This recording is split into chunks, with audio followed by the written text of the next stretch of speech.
Hello, everybody. We at LATOKEN VCTV. Our television shares great technologies for spearheading products. The goal of venture television is to help entrepreneurs to launch their products, which will be the future. And I think they should have a larger perspective. They can deliver way greater value if they see outside business profits and think about the prosperity of human being. So when I bump into the visionaries who think this way on blockchain conferences or somewhere on our venture television broadcast, I'm very excited to bring them. And something what I learned from Farzam is very unique. So I want you to hear this directly from Farzam. Farzam is the chairman of Future Trends Group and has very unexpected for me business model where there are multiple businesses which with very different industries. They join the future trends to benefit on a huge network effects, as I understand. So Farzam, I suggest we start from your introduction of what is on your track, then talk a bit about the value creation in business, then go into high level of cross-nation value opportunities, and then discuss your vision of the world, your world model.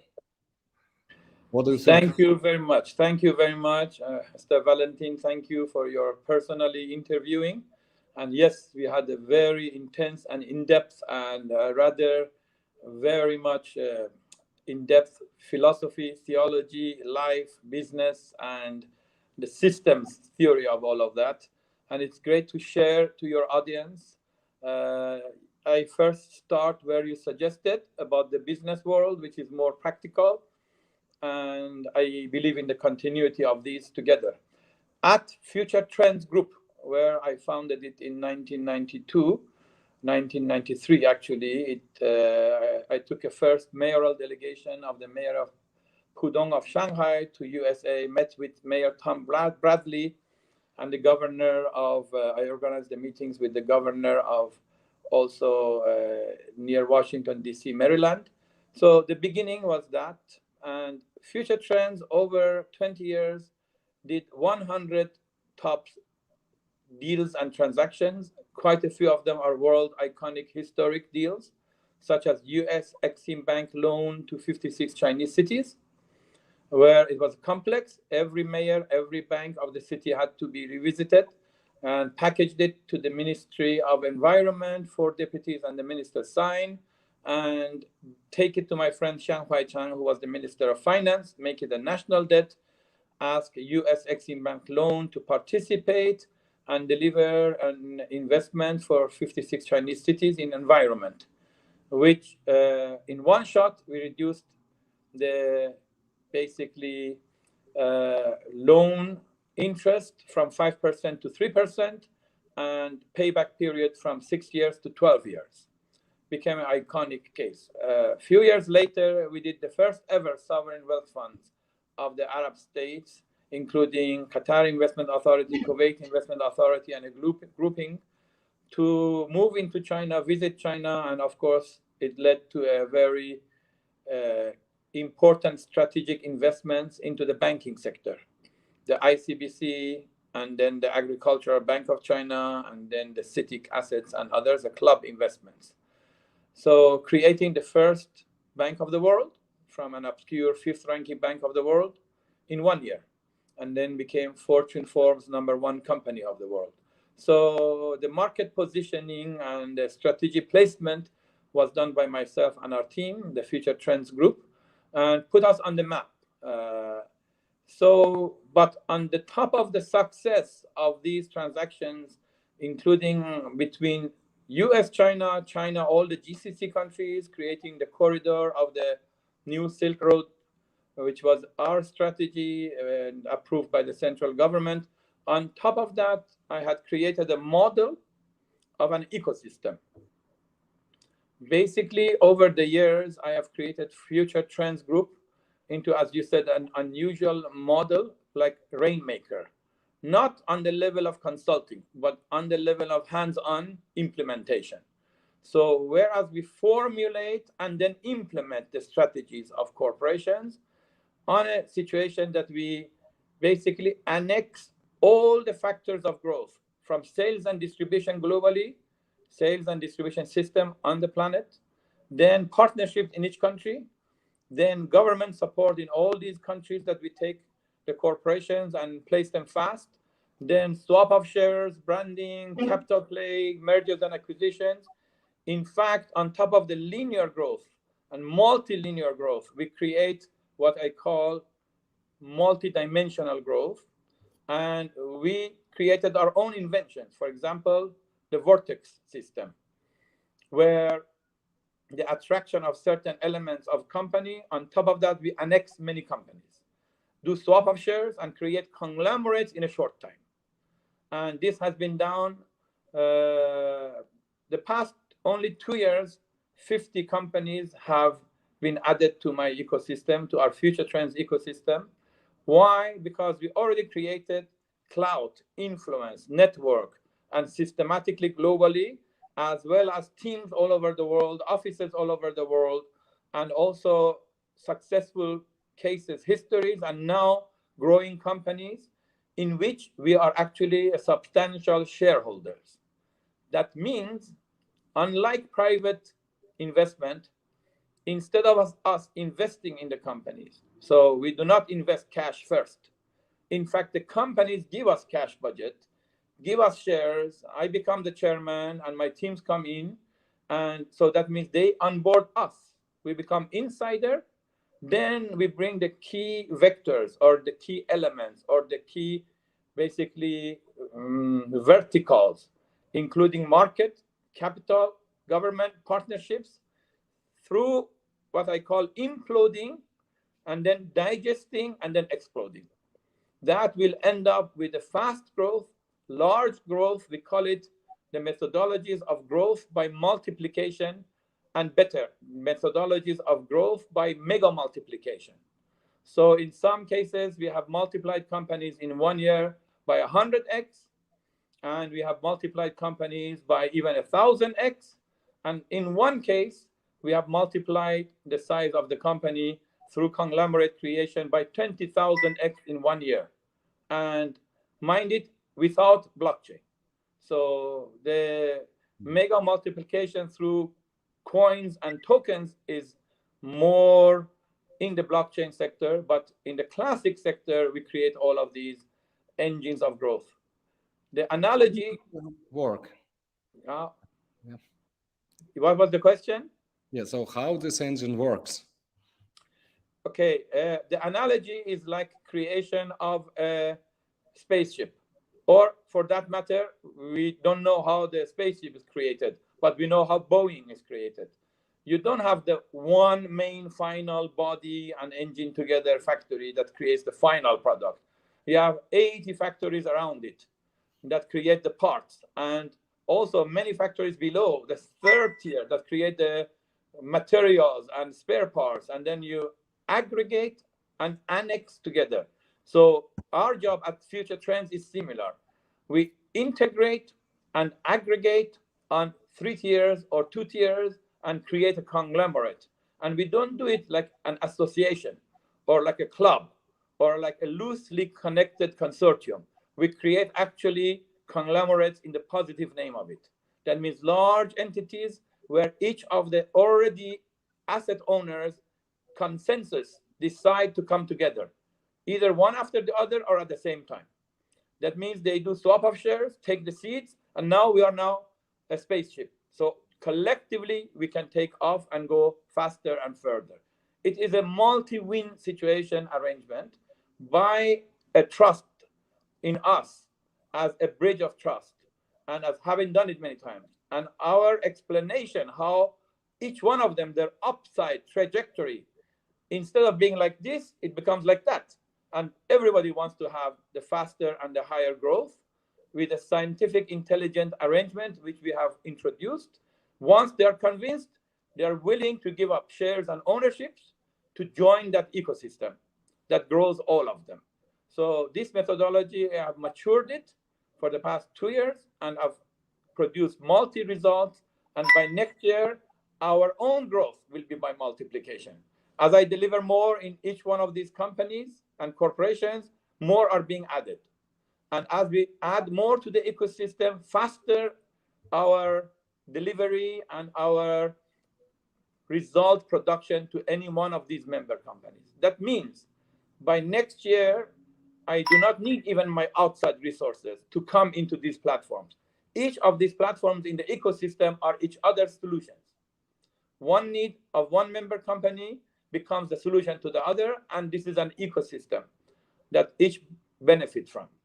And at the moment, as I said, it is very real. It has worked. Each of these independent companies, or when they join as a collective companies, they grow. In fact, within them, we create the vortexes again, and other vortices that attract others, and they join. So that means that while we develop a project to the end, which is linear, takes time, we already did multilinear. And when the valuation goes up, we do multidimensional. So while we deliver on each line, before the delivery, we already raised the valuation of the whole entity on an aggregate. So it is a play on asset, on value creation, as well as delivery of each of the promised processes or projects, so that the projects also finalize and materialize, and therefore we produce prolific results within each of the member companies in the ecosystem. So let me summarize what I understand. Conglomerate of 100 or so companies cross-sell products of each other to their user base because they exchanged shares in the companies and motivated to grow each other. How many customers are in total in these 100 companies, and what is the annual revenue? How big is the conglomerate? Yeah, when we did, I call it the original methodology, which is a classic methodology as others. When we did transactional business 20 years, the total, let's say, volume of transactions were $30 billion US, including raising money for some great funds, Alcyon, Lyrical, MGPA, IDG. So the total of the other transactions, including trading, investments, and including, for example, bringing Hire to Muscat Overseas Group for all of Africa, all of those different transactions, the total were $30 billion US. Now, in the new economy, in the model that we created, there are 55 member companies, and not yet 100. Next year will be definitely 100. And so far, we have grown by asset value increase of $50 billion US. It will accelerate more. There are 4 companies in our ecosystem that have the potential to become trillion-dollar companies among the 50. Only in this conference and events, there are 5 others that have been added orally, agreed. Now we have to just digest and put it in writing to become another contract and another member company added to the ecosystem. I assume that the new companies adding to this ecosystem, that process will accelerate, will become faster, shorter, and higher quality companies. So how many paying clients quarterly or monthly in the conglomerate? How big is the user base? Yeah. So first of all, each company gives us shares between 20% to 50% shares, depending how many shareholders they have. Each one gives us a budget, minimum $500,000, maximum maybe $2 million, and beyond that, it is self-creating. And each one of them invites me to become chairman or president or group CEO, and maybe 1 or 2 of our teams. Normally, we create a global growth group inside the company. Their old team, their product, our team interface to our resources to digest them inbound becomes a mechanism. And so that is the methodology. Now, before maybe 2-3 years ago, I had only 2 such companies. 2 years ago, I had maybe 10, and only in 1 year, about 30-40 others have joined. So I believe that it was like every 2 months, one, and now it's becoming every month. And I believe in the future it will be itself larger. Not all of them are very active. Let's say 1/3 of them are super active, another 1/3 are active, and some of them will remain dormant. And until some of the other in-house elements are perfected, then they also take off. So we are very open, transparent, realistic. We don't claim over what we are doing, and we do not underestimate the power of the system that I have created. Remember, I have all of these terminologies: vortex creation, swap of shares creation, conglomerate creation in a short time, okay, and also basically mega multiplication growth. So I believe with the addition of blockchain and the tiers, and we are a leader in the industry, and I'm a leader in the industry by saying, do not give promise of white paper. First, deliver your white paper. And then we have integrated some level of industrial integration, then issue a value-driven coin or token. So yes. Whereas the first generation blockchain came from crowd financing, they only learned to issue coins before they did any delivery. They put the delivery in a promise called the white paper. It is the promise of a future, but they did not deliver on that promise. The coin went up, made money, they got out, and they could not do anything about it. I'm not saying everybody was intentionally like a Ponzi scheme or was trying to cheat other people of money. Maybe 5% were actually, we can call it criminal. Maybe 95% they were benign, but they couldn't deliver on the promise of white paper. They could not deliver on the promise of white paper nevertheless. Why? Because they did not have operational knowledge and abilities and teams. So our leadership is that the entire blockchain, digital economy, crypto is actually exploding, but also is chaotic. We must sense order out of this chaos. We must restore to it the faith and confidence by doing things correctly, by integrating the industrial lines operations, populating the corporations and entities and mass adoption across the countries, make the smart contract become very active. Once the integration and large mass adoption is there, a little bit before or in the process, issue the financial instrument, which is the coin, and not first issue the coin. This way, the growth and the development, visually, it becomes different. It is not raise money and fall. It will be create operations, raise money, chip from the money a little bit back to the operation. So it will go smoothly like this. As the operations delivery happens, so will also the growth of the money. So that means a perfect equation between aggregating and operating an industrial process on blockchain and issuing the coin. And that perfect balance makes a blockchain and a coin a healthy coin. In fact, I call it a hybrid between stable coin and investment coin.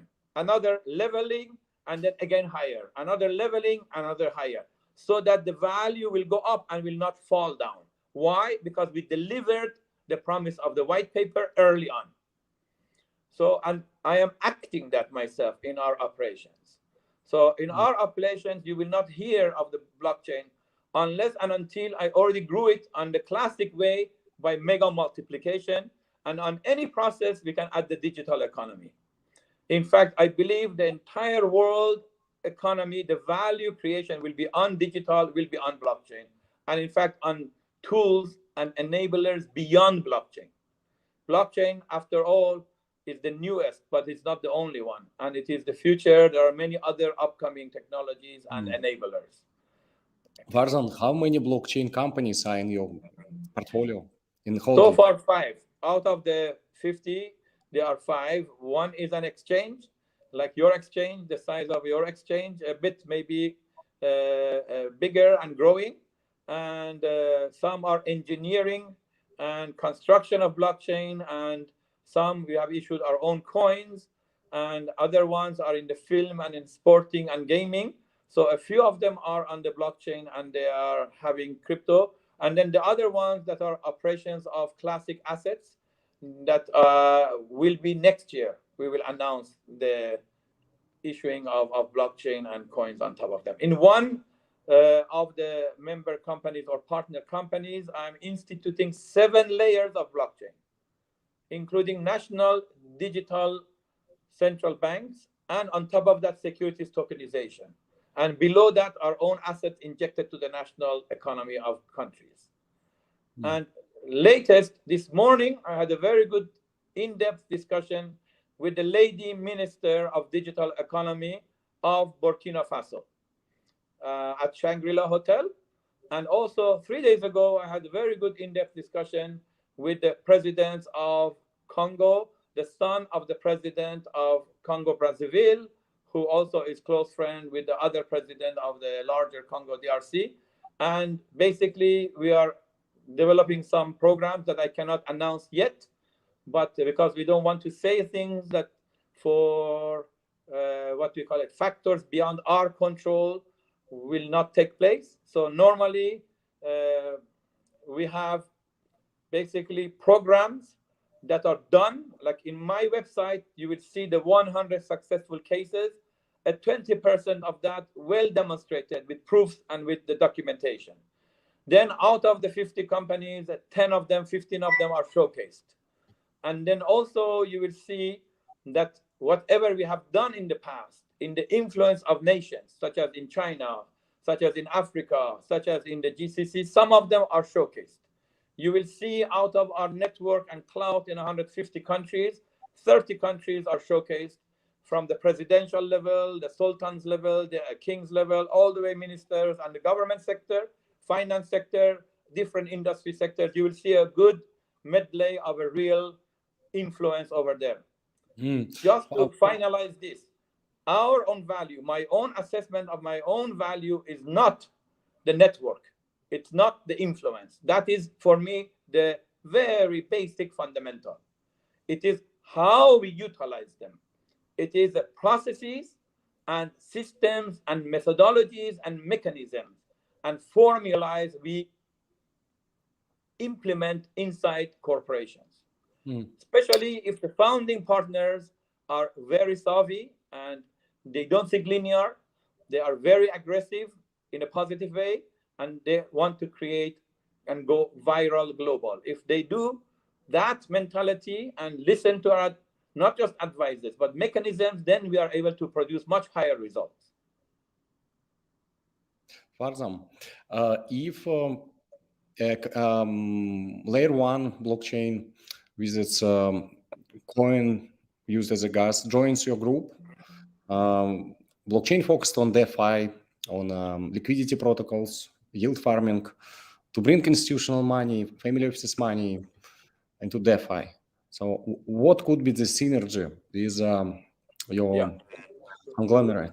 How would this coin and protocols could be benefit with this partnership? Let's say it this way.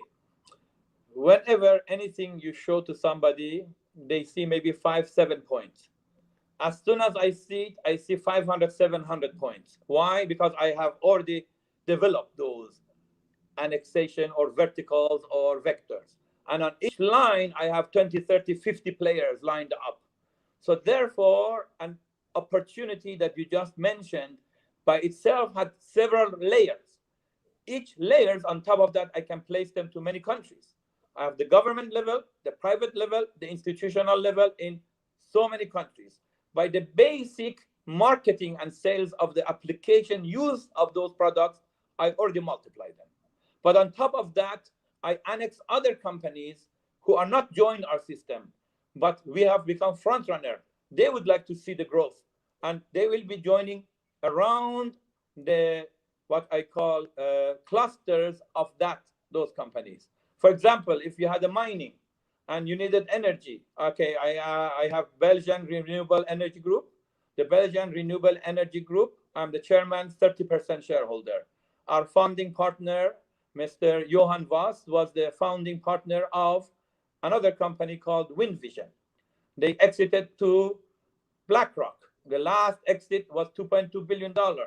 Cash-rich company, experience-rich company. In 1 year, I placed my own company into 30 countries, 57 projects. Out of them, about 20 of them are frontrunner, and we signed agreement with ConocoPhillips. And in fact, the delegation is in US. So we can bring green power generation into the mining. And then, of course, we have a lot of the miners from China who want to move out. So I have wider access than anyone else. Why? In China, I am known as foreigner number one. I travel to 500 cities and 1,000 counties.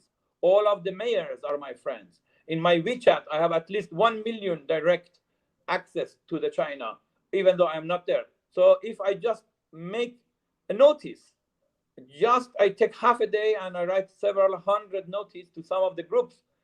All of them come to me and they come with their projects. So we have much wider, what I call tentacles and pipelines to take the deals from and select and cherry pick. So my ecosystem, which is not only in China, in 120 countries, and whether it's Africa, India, even Europe, even all the GCC countries, most of the head of states and all the different departments. I brought 2/3 of the cabinet of Oman to China 5 times. So, and if you go on and on, the list is exhaustive. 2 rounds of the Sultan, the prime ministers, His Highness Said Fahad, and the private jet I brought to China and gave the motorcade receptions, and all the ministers, 2/3 of the cabinet. And also we brought so many projects from China there. Now we did it with other countries also. So the main point is to say that our access points and our clout and history will be a fast track for annexing markets, partners, and government support. Now, if we have, as you said, a first tier blockchain developer or superhighway, I think of a superhighway where I add a lot of loops. So any loop in a highway, any entry and any exit for me is a traffic flow creation into the ecosystem. So they will be onboarded, they receive benefit, and they instill benefit. So I'm able, we say in Chinese, Long Xia San Shi, you eat the lobster in 3 ways. You eat the meat, you eat the skin, and the remaining you put it in a soup. So it is multi-use of the same opportunities, especially in an ecosystem.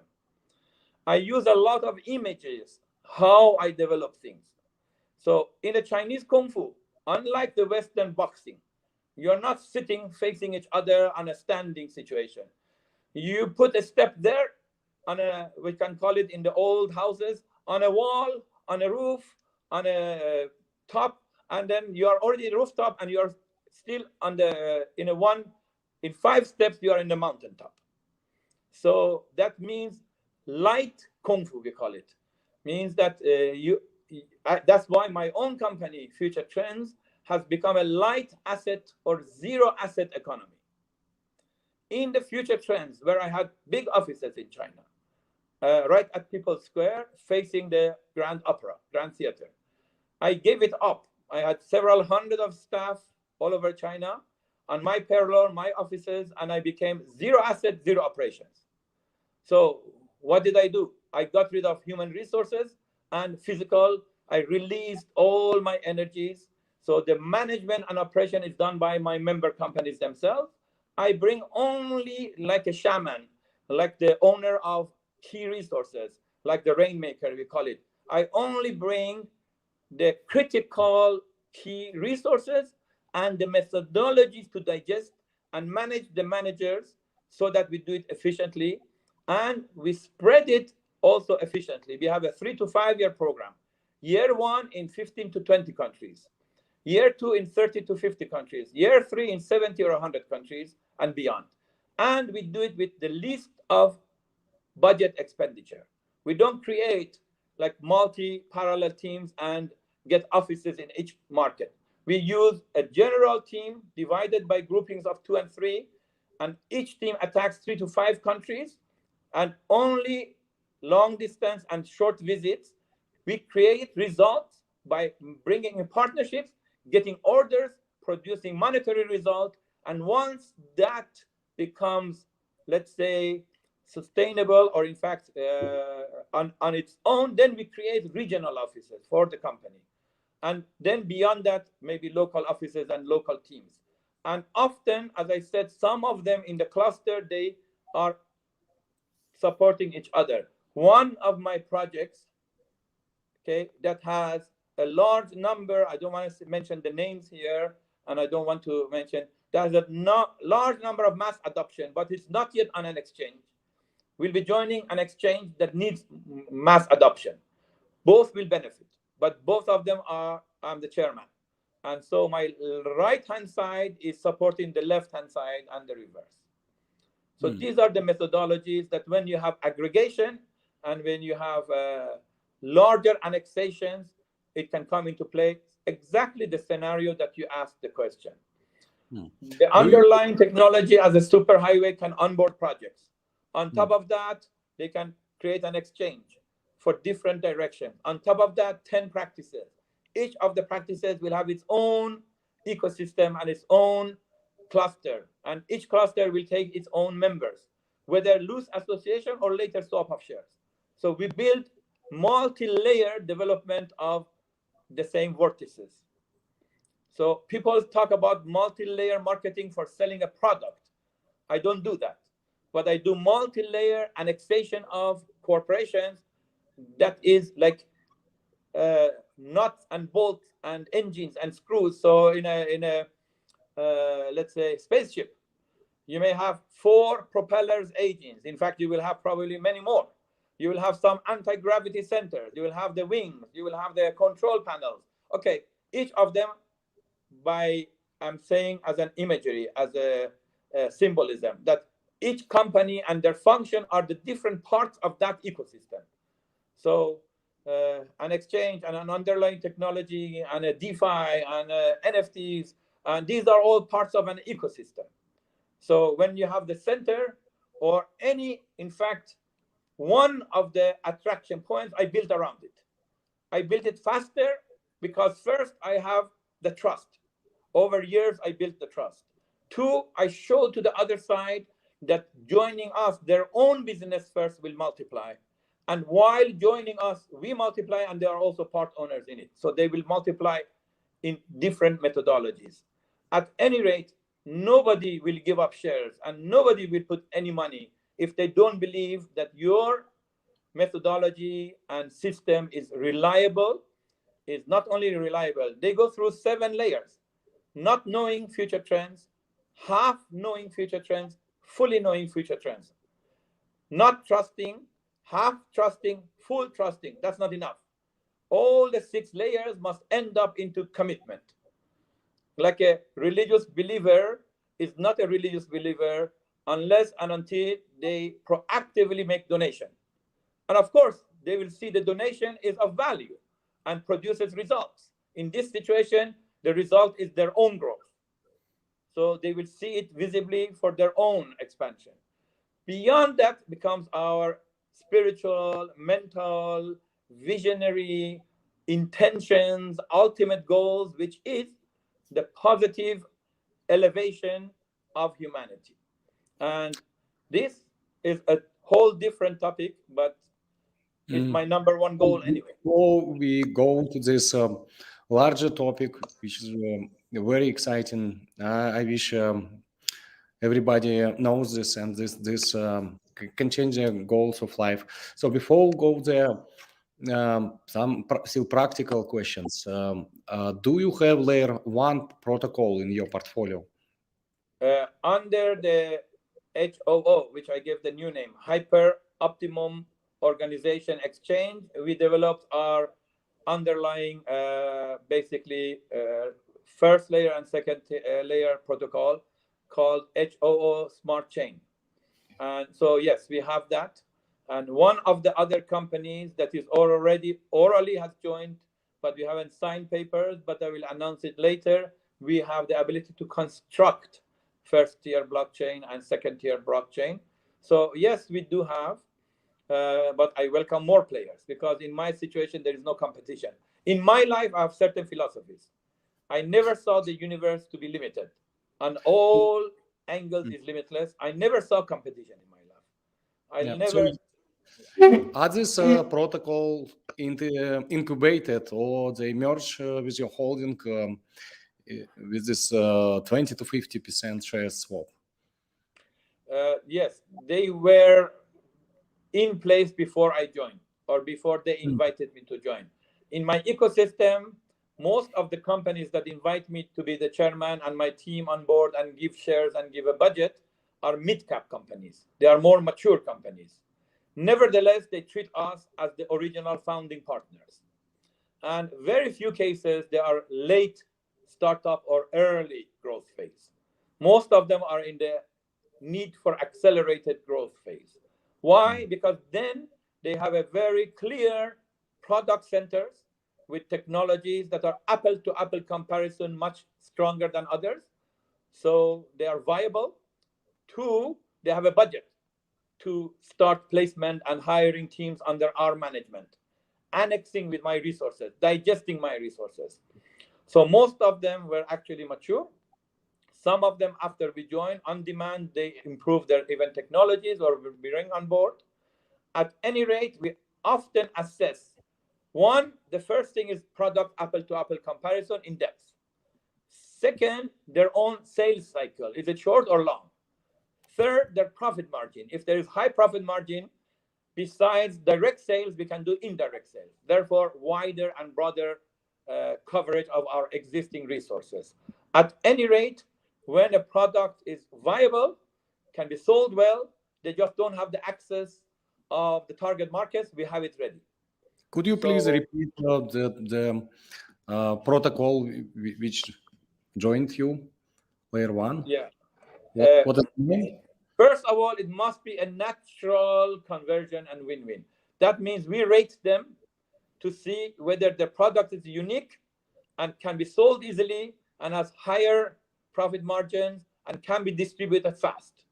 And they will review our existing platform and system around the world related to their industry. And the 5 or 7 key lines of action, whether they can annex to different governments, to the different buyers, private government or institutional, and also resources and partners. If that makes sense, they assess us, we assess them, is a natural. I never command or demand how much shares they should give me or how much budget. Why? I don't believe in the two sides of negotiation. I win, you lose. It must be a multi-win. And 3 is, as I said, only 3 things they will do. They give us a seat of collective decision-making by consultation, by brainstorming, so that we become chairman or president or CEO, and the other team, existing team, are either chairman, president, or CEO. So we are both on first level basis of consultation. 2, that we have a substantial share. And 3, that there is a budget. The shares are justified by their assessment that we can multiply them in the future in a tangible ways. So if we can multiply them by 50x, whereas on their own they would grow by 50%, okay, they will see it's 100 times more. So even if they give up 30% shares, the 70% shares times 100, it is. So they will make a calculation. On the same thing, they make calculation of amount of money they put from their existing revenue going back to their own ecosystem for their own growth. So in essence, we are not third party, we are not advisors, we are not consultants. We don't give them, like McKinsey's and Boston Consulting, the conceptual and also methodological only advice. We actually have teams, and the teams are with them drilling and digesting the resources to produce financial results. So it is very much hands-on, not theoretical, and they will see whether that method, and often I believe I should manage the expectation of my partners very well. I don't give over promises. I only give them facts. And I give them the whole process of drilling of how we will go for the next 3 years. When they are comfortable, they have enough knowledge, they come to me and offer. They say, oh, really, for what you do, we have 5 shareholders, 20% is an average, really, you should have 15%. Or no, your function is so valuable, you must have 25%. And I look at it and I say, they are sincere, they are offering something substantial, say yes. Very rarely, if they tell me you have 5%, whereas my level is 20%, and then in which say, sorry, the gap is too much. So I'm not about numbers. I'm not about controls and ownerships. And myself having these partnerships and shares are to weave into each other. I'm the master weaver of institutions, so that the bridge of trust is there, so that the unified vision is there. I gave a sentence that became popular in China by the prime minister. Well, it was my sentence saying that you either have value to go integrate others and aggregate others, or you have the value to be integrated and aggregated by others. You have no value if you neither go integrate nor are integrated. So my mind works in terms of that the total wins. The part will enable the total and the weaving of the interests. In my own negotiation, therefore, I don't demand it must be 40% shares or no. I never raise it up if it is already reasonable. If it is far from reality, we say bye-bye, and we are best friends. And even that one, we don't say bye-bye forever. And also, if they are willing to offer shares and also cash budget, but my own assessment that our upside will not be substantial, I will say no. I have said no to so many such opportunities. That means in my methodology, which is scientific, I first assess us, then assess them, then assess where they came from, where they are at, what are the key money-making operations, what are the numbers inside, what is their own plan of their upside, and whether my participation will give this upside. If the differentiation is not significant, I will not even want to be owner of or part owner. Why? Right. Because I don't want in the market. I want to build that there is a single group that is left and right and here and over time is multiplying corporations and creating unities and creating unisons. So this is my interest. Not always it works perfectly. I have to share. I am learn in life to be the most honest and transparent. I never hide anything. All my information are public. I don't go that I have to be on Telegram and on Signal because I have no in that level. Why? Because I know my weakness. First weakness, there is a natural inertia in the companies that join us. There is natural inertia of the mindset of the owners and mindset of the workers, their vision and their working with us. There is also inertia in my own teams globally. So whereas I go fast, there are others who may go slow. There's always troubles created. It never goes smooth way the way you planned. But the point is that we have learned to gracefully and systematically predict, prevent, and in cases that troubles happen, to try to manage them. And I have not seen exit of any member company. The worst case is they become a bit dormant, and which again, after a while, the other factors come in and they again become vibrant. So I want to create this openly, honestly, and everyone around us knows how we do it. And they knew before my wealth generation, I was distributing. I'm a firm believer, and my motto has always been create wealth on the one hand and immediately distribute it on the other hand. So I don't amass wealth, I don't amass these ownerships, and I immediately put them to the right use. So blockchain is a future, and it takes some our time. We plan to discuss the cross-national value creation and world model, and we have only 15 minutes left. So I'm excited to discuss blockchain more, especially the use cases of international currency, which has no fully independent and is not tied to any political risks. So this is a big topic. I think it deserves maybe some special discussion, maybe not online. So what would you prefer next, the international value discussion or your world model? With your permission, I have in heart one message which I just announced as the opening remark of the Future Blockchain Summit at GITEX in Dubai, which I believe must be adopted by the entire industry and sooner or later will be anyway. And I want to a bit introduce that in more depth. And the thing was the creation of an equitable and balanced economy via blockchain. And the premise is this, that the founders of the blockchain and crypto and Bitcoin, they wrote white papers, and their intentions and motives announced was to create decentralization of either banks or governments, and where the power is for the people, wealth generation is for the people. Good ideals, some of them a bit too gung-ho, and we can call it anti-governmental, which shouldn't be the case. We should be inclusive of private sector, institutional, and governmental. But the ideal, nevertheless, is there, that this is a wealth generation for a long list of young people, technologies, and all the people who are buying the crypto, they will grow.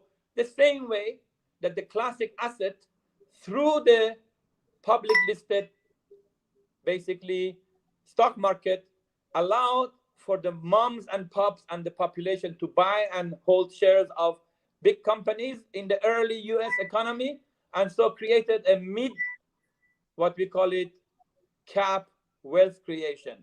The same concept was supposed to be in the blockchain on a longer time.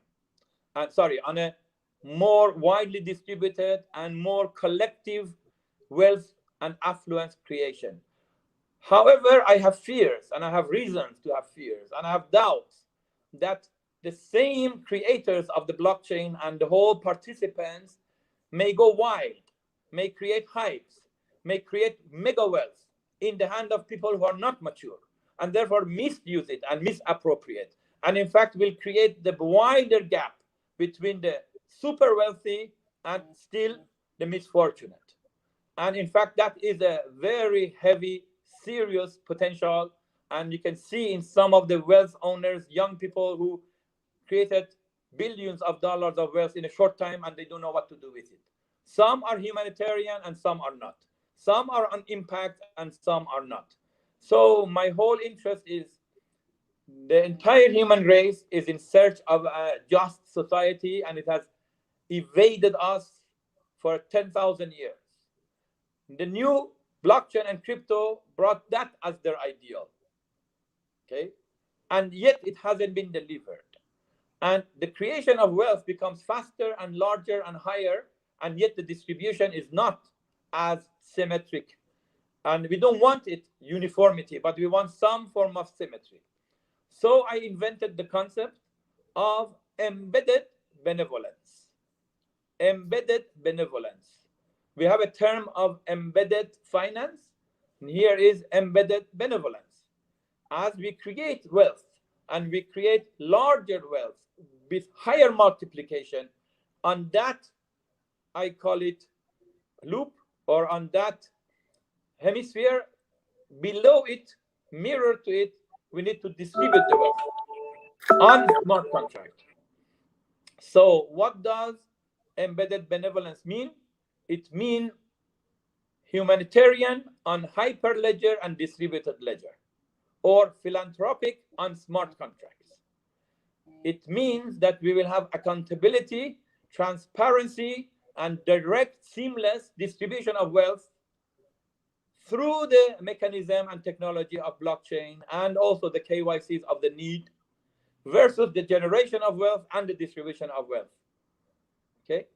So, and there will be follow-ups, or you can say automated accountability, monitoring, and that the need is distributed, whether it's education, orphanages, or others, And a good part of that wealth is actually regenerated, and in fact, an ever-growing form.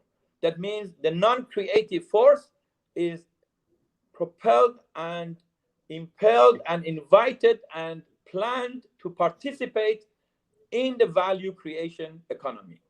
So all of that is the ideal of many people, but I want to make it automatic, seamless, and embedded, and create a community with rating. So those who implement it better, more efficient, and produce more results that are basically monitored and rated, they get higher credit as an entity, as a platform. And that the masses of the world who are making wealth on these and want to onboard and create mass adoption, they vote for and support the entities that are creating higher and higher value. In China, I created a movement called the Green Soul Movement, the soul of humanity, Green Soul Movement. I want to create the green soul of blockchain. A blockchain without a soul has no meaning. So a blockchain that has embedded benevolence has soul, has purpose, and affects impact on an institutional level, automatic and widespread, and becomes a methodology for other institutions to follow. I'm announcing it here. I'm spreading it everywhere. And in my own institutions or companies, I will implement it as I was doing all my life, whether poor or rich, whatever comes in, we distribute.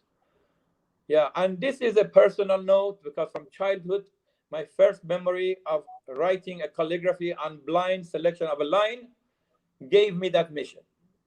That why the benevolent ones on earth have no money, and all the monies of the earth, money owners on the earth, alas, have no benevolence.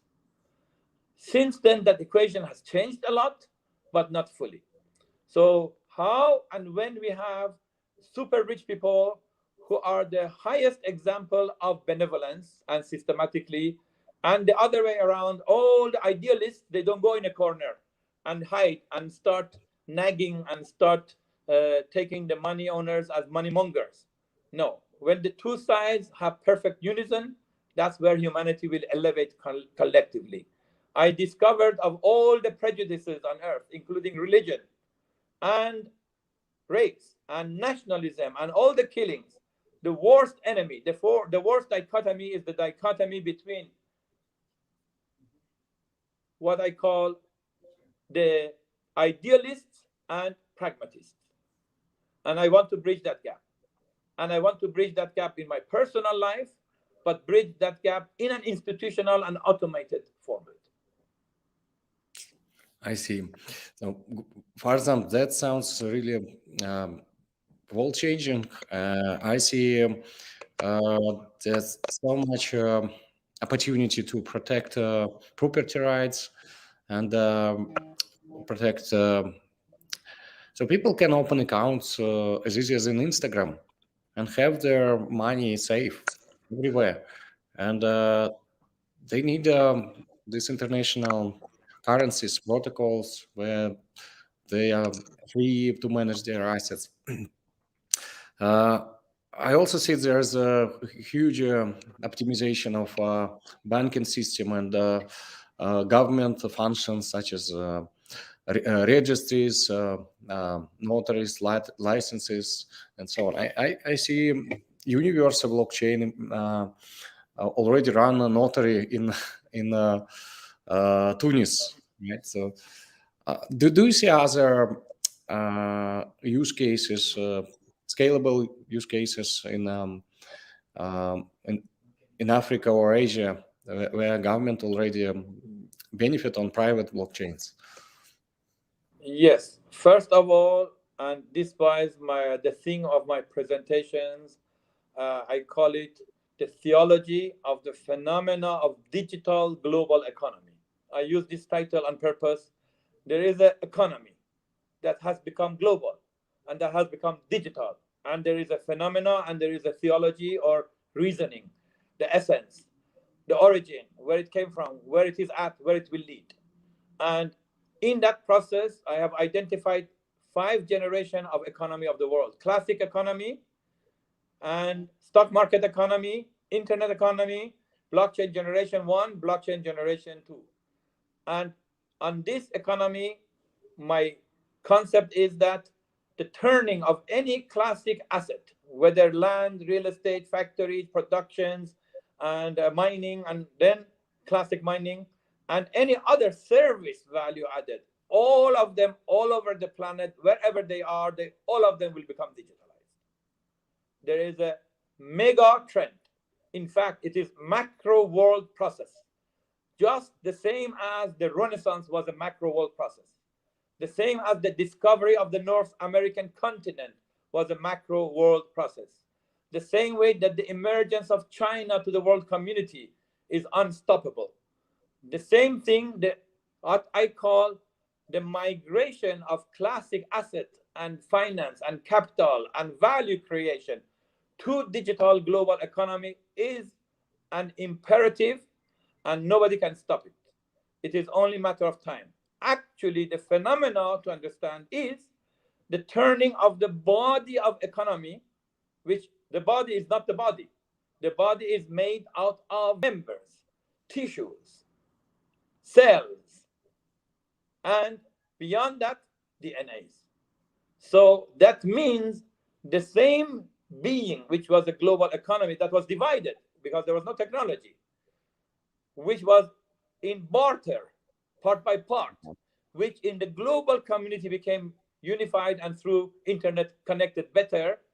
All of that, every value now can be super calculated, micro calculated, and seamless, and on smart contracts and on other enablers where the power will be larger and larger, faster, and more precision. Therefore, all will turn to digital value creation and crypto, and therefore, and safer. Therefore, every value will turn to become digital. That means before, every factory of China had to go to the trade fair physically to be known by the buyers. After a while came Alibaba. None of them had to go to the trade fair. They would be on the online. The same thing. The value of every small private company from day one will be public listed, because it's digitalized. There is no need for the classical stock markets. Any company that is on blockchain, that is digital, is like an exchange, and its shares are like public listed company. So because of that, everything, Africa, Latin America, US, the big assets, national assets, all become digitalized. It's a matter of time and matter of creating an order out of that the private and the institutional and governmental will be in balance rather than fighting with each other. And Africa, in fact, will take a leadership in it. Yes, yeah, I fully agree that the public markets will be on new exchanges, blockchain-based exchanges, and startups which are listed on these exchanges will be the future. And thus, the market share of the new generation of exchanges will grow with the startups listed. Farzam, the startups before they are shareholding, and they are like 1,000 of them have to grow 10 years to go one of them on a public listed. But from day one here, they're publicly listed. Yes. Merit only. Yeah, Farzam, our live stream is coming to an end. Thanks a lot for this bright insights. So I'm very excited about this blockchain part. This is a technology which solves the property rights problem without army, without police, without independent courts, and so heavy political machine. So I'm sure there's huge upside and for your international, cross-national value creation. I hope we will continue these conversations in some formats. Thanks for joining LATOKEN VCTV. Hope to see you. Thank you for drawing out the best of the information from one, because the audience makes a difference, but also your intention and your invitation and your asking the wise questions. Thank you very much for the opportunity. Thank you, Farzam. Have a great night.